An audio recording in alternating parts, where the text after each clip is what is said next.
Mbanje kubasuhuza abakunzi ba channel yacu, rwose mwe mukurikira video zacu isaha n'isaha uko zibagezeho ndabashimiye. Yankeneye izo Paul n'ubundi muba muri kumwe.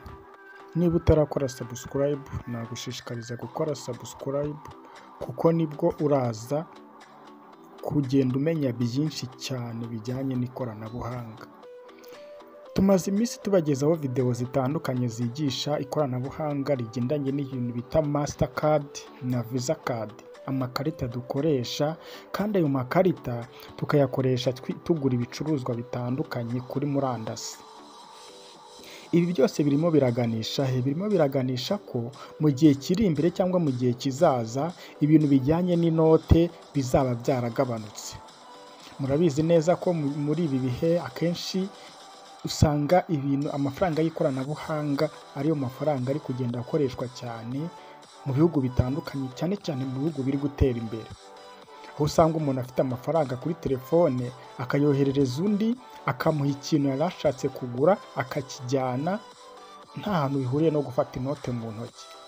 Muri iki gihe cya none hari ikibazo cy'imbogamizi, aho usanga umuntu umwe afite amafaranga kuri Airtel Money, undi akaba ayafite kuri Mobile Money, ariko kugira ngo ayamugezeho bikaba ngombwa ko abanza kuyabikura ku mu agent akabona kuyaha wa muntu ukoresha Airtel Money. Bivuge ngo afata amafaranga yari afite kuri Mobile Money akayabikura, akongera akayabitsa kuri Airtel Money akayoherereza umuntu ukoresha Airtel Money.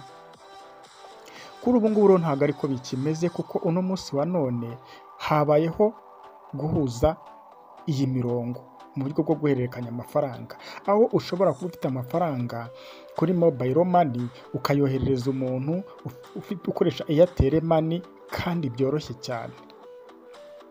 cyane rwose. Nta kindi kintu bisaba, urakanda akanyenyeri 182 akanyenyeri 11 wemeza amategeko n'amabwiriza agendanye n'iyo sosiyete yawe. Kugira ngo wohereze umuntu rero ukorana na sosiyete yakorana, yenda avuge ngo kuvana kuri MTN Mobile Money wohereza kuri Airtel Money, bisaba ko na wa muntu ukoresha ugiye kohereza amafaranga akanda akanyenyeri 182 akanyenyeri 11 urwego, nawe akemeza amategeko n'amabwiriza kugira ngo ubashe kumwoherereza amafaranga. Mwese iyo mwamaze kwemeza amategeko n'amabwiriza murohererezanya rwose cyane nk'uko mubibona hano mu butumwa bugufi, cyangwa se nk'uko nanjye noherereje umuntu nawe akanyoherereza.